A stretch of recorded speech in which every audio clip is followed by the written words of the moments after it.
Bom dia, boa tarde, boa noite, pessoal. Bem-vindos e bem-vindas a mais um vídeo aqui do canal Aleatório Giratório. A educação midiática precisa ser socioemocional. Esse é o título de um artigo de opinião que eu li há alguns dias e que eu quero trazer aqui para a gente conversar sobre ele. Esse artigo trata da delicada relação entre escola, alunos, redes sociais e apoio socioemocional. Vamos conversar sobre isso? Peço antes, curta o vídeo, se inscreva no canal para que a gente possa se consolidar aqui no YouTube falando sobre literatura, falando sobre arte, falando sobre educação. Tranquilo? Pessoal, os autores desse artigo são a Mariana Mendel, ou Mandel, não sei exatamente, e o Bruno Ferreira. Vou deixar aqui a descrição do artigo para que vocês possam ler por vocês mesmos. E aquilo, eu falo na minha posição de professor de escola pública, fazendo a leitura do artigo, então trazendo alguns trechos para a gente poder conversar sobre ele. Tranquilo? Primeiro ponto, adolescência. A gente sabe que a adolescência é aquele período em que os hormônios estão à flor da pele, que os sentimentos estão à flor da pele. Por isso, o amor, quando é amor, é muito exagerado. O ódio também, a raiva também, quando existe, é muito exagerada. Por quê? Porque a adolescência é aquele momento de ebulição. Ebulição cultural, ebulição dos amores, dos sentimentos, do corpo que se modifica. E nós temos esses adolescentes no ambiente escolar, lidando uns com os outros numa forma que nem sempre é tranquila. Eu diria que pouco tranquila, né? Mas vamos lá. Some a isso, a essa questão da adolescência e esse momento de grandes ebulições, uso das redes sociais. A imagem para o adolescente ela é muito importante. Com rede social ou sem rede social. Só que com as redes sociais isso ganha um outro nível e a gente vai comentar sobre isso. Some a isso também uma comunicação instantânea por aplicativos de mensagem de texto e tudo mais, né? Então você tem uma comunicação instantânea ali. Possibilidade, agora técnica, de você tirar fotos e de você editar, compartilhar essas fotos. Fazendo tudo isso de forma anônima. Então, tá aí o caldeirão completo do caos. E a gente precisa lidar com isso dentro da escola. Vamos lá a alguns trechos, algumas aspas do artigo que eu quero comentar com vocês.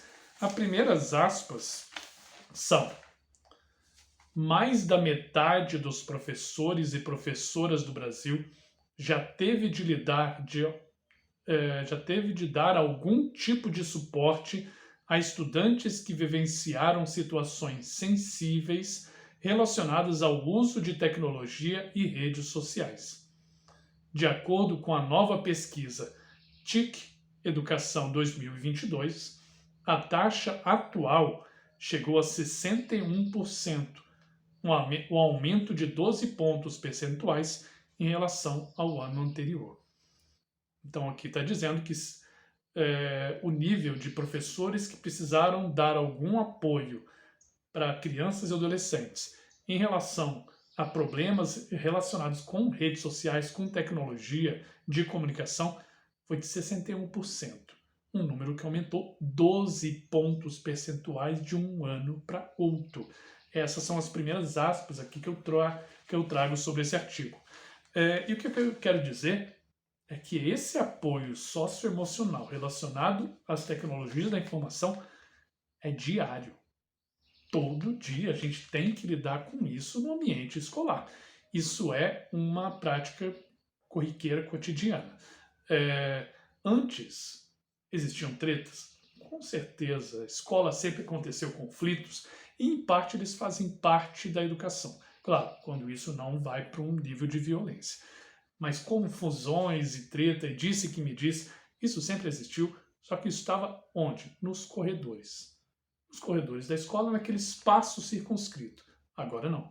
Agora ele está nas redes sociais. E aí o professor, o pedagogo, direção, pedagoga, professoras e outros trabalhadores da educação, que também são educadores, porque lidam com alunos, eles precisam aprender a lidar com isso em relação ao ambiente virtual, o que não é simples e que ninguém está preparado. Vamos às aspas 2, que eu tenho muita coisa ainda para comentar sobre isso.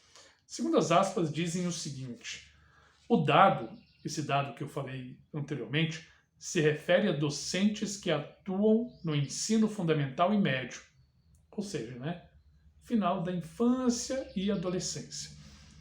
Entre as situações descritas pela pesquisa estão uso excessivo de jogos online, 46%, cyberbullying, 34%, discriminação, 30%, vazamento de imagens sem consentimento, 26%, e assédio, 20%. Todos esses dados, todos apresentaram tendência de crescimento entre 2021 e 2022. Todas essas questões a gente observa no dia a dia da escola, né? E não só eu, mas os colegas. Primeiro ponto que eu quero chamar a atenção é o excesso de tela. O excesso de tela de uma forma exagerada. A vida, ela continua no ambiente virtual. Ela não é só naquele ambiente físico ali, ela tem prosseguimento. E aí a gente tem que aprender a lidar com isso, né?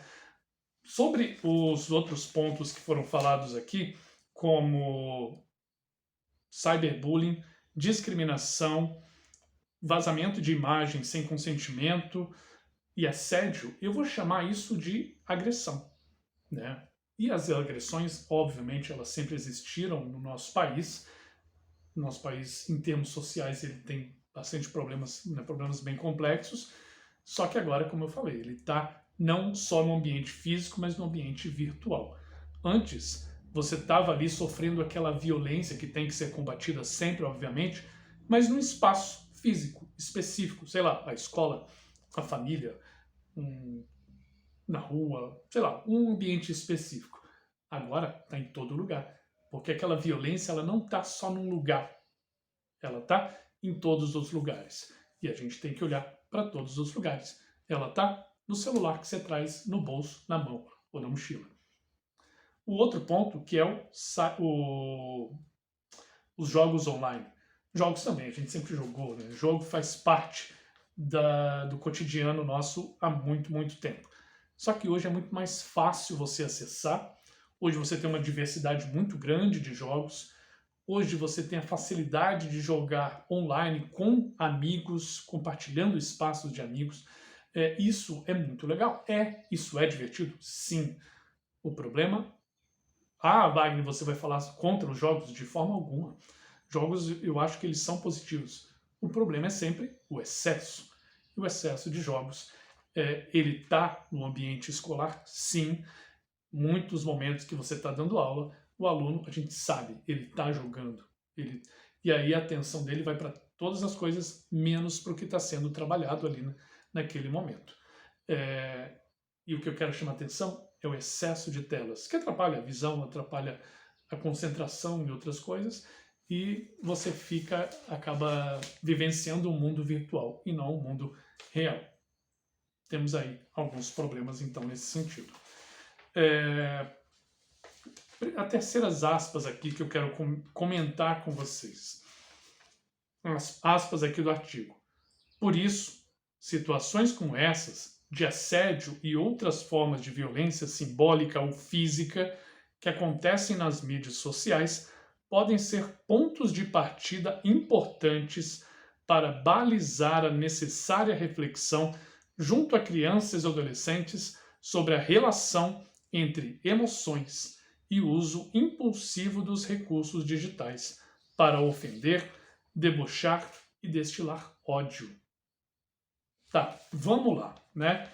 Eu defendo, sim, que essa questão dos problemas das redes sociais e tecnologias da comunicação, de uma forma geral, se isso é um problema na vida real, na vida fora da escola, isso tem que estar dentro da escola. Isso tem que ser discutido dentro da escola, a gente tem que criar espaços para isso. e fazê-lo da melhor forma possível. Se o problema existe, ele tem que ser debatido. Conteúdo para você trabalhar e passar no vestibular, para tirar uma boa nota no Enem, isso é importante, fundamental. A parte de conteúdo, ela é muito importante, mas ela não é a única coisa que a gente deve trabalhar na escola. A gente tem um interesse em criar cidadãos críticos, entregar para a sociedade um cidadão que sabe viver naquele ambiente, mas olha aquilo de uma forma crítica, crítica no sentido de criteriosa, para tentar melhorar. Beleza? A gente tem esse objetivo. Por isso, se existe um problema como essas questões envolvendo violências e redes sociais e tecnologias da comunicação, a gente tem que discutir isso dentro da escola. Mas uma coisa que o artigo não deixa claro e não define é: quem vai fazer isso? Dá a entender o artigo que quem vai fazer isso são as pessoas que já estão lá. Professores, pedagogos e pedagogas, professoras, direção e outros trabalhadores da educação. E aí que já entra um problema, já entra algo que eu já bati, já reclamei, fico incomodado, já falei isso em outros vídeos. Sempre que tem um problema social, aparece alguém para dizer uma frase que ela não é totalmente errada, que é: isso deveria ser trabalhado desde cedo nas escolas, com as criancinhas, tá. Beleza, tudo bem, vamos trabalhar. Mas quem vai trabalhar? O professor? A gente precisa de profissionais da área para trabalhar com o tema, tá bem? Então vamos com calma.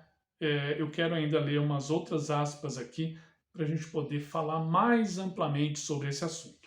Então as últimas aspas que eu separei do artigo são: é fundamental, portanto, conciliar o propósito de educar para o uso ético das redes sociais e o cuidado com a emoção de crianças e jovens envolvidos com cyberbullying para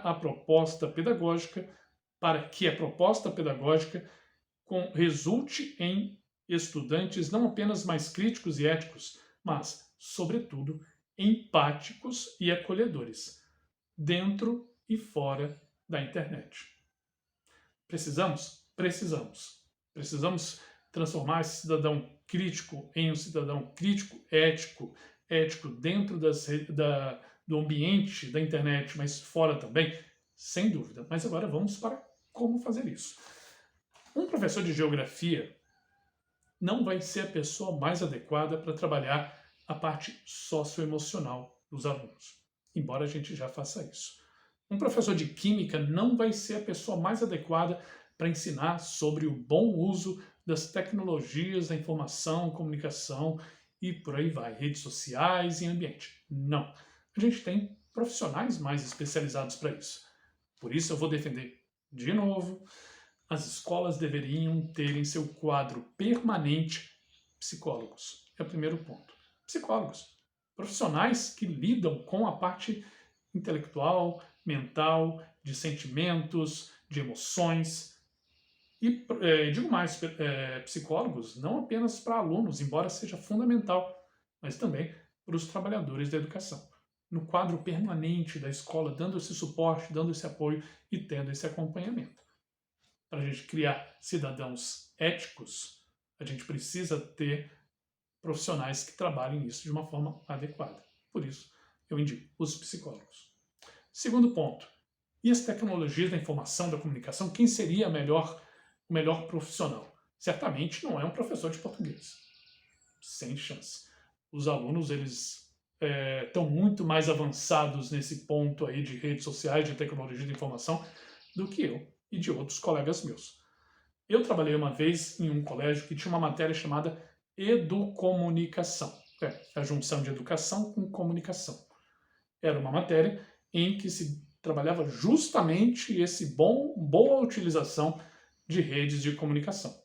E quem era a professora? Era uma jornalista que, além de jornalista, atuou como jornalista, inclusive, ela tinha formação pedagógica também. E aí eu estou indicando. Beleza, quer uma matéria que trate especificamente desse tema? Ou voltando lá a frase, isso deve ser ensinado nas escolas para as criancinhas desde cedo. Beleza, mas contrata profissionais da área. Eu disse aqui, para lidar com as tecnologias, uma jornalista, um jornalista, mas certamente existem outros profissionais que podem fazer isso de uma forma com bastante qualidade, certo? Por isso, esse artigo aqui, ele não apresenta quem fazer, mas só fala que deve ser feito, tá? Então eu estou tomando a liberdade de complementar o artigo e falar, olha, quem tem que fazer isso são as pessoas da área, são os profissionais da área. Que aí eu indiquei psicólogo, jornalista, mas existem outros profissionais também que são aptos a trabalhar esses temas com alunos, alunas no ambiente escolar. Porque nós, professores, professoras, pedagogos, pedagogas, direção e outros trabalhadores da educação, a gente já dá esse apoio, a gente já dá esse suporte no dia a dia, no cotidiano, a gente já faz isso. Porque os alunos que têm mais afinidade comigo vão falar comigo, os alunos que têm mais afinidade com o professor vão falar com o professor, beleza, a gente ajuda, mas a gente tem um limite. E o nosso limite é muito curto. A gente precisa de profissionais que tratem isso de uma forma mais adequada. Por quê? Porque isso é um problema do nosso tempo. A gente não sabe enfrentar isso adequadamente, a gente precisa lidar com isso. Bullying sempre existiu e já gerou muito problema. Só que o bullying estava num lugar.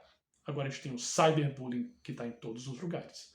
A gente tinha lá a violência, o assédio? Tinha. Isso sempre deve ser combatido, mesmo que a gente nunca combateu isso de uma forma mais adequada. Mas agora ele está em todos os espaços. E a gente precisa tratar isso com profissionais da área. Beleza, pessoal? Eu espero que vocês tenham gostado. O que eu quero chamar sempre a atenção aqui é que a educação ela não pode ser gambiarra. Mas muitas vezes os governos eles entendem que o professor e os outros trabalhadores da educação vão dar o seu melhor e contam com isso, não fazendo os investimentos necessários. Mas eu espero que vocês tenham gostado desse vídeo. Leiam o artigo para tirar as conclusões de vocês mesmos. Peço novamente, curtam o vídeo, se inscrevam no canal, compartilhem para que a gente possa se consolidar aqui falando sobre educação, falando sobre literatura, falando sobre arte. Tranquilo? E termino falando essa frase de novo. Educação não é gambiarra. Beleza? Abraço grande, se cuidem e até a próxima. Tchau, tchau.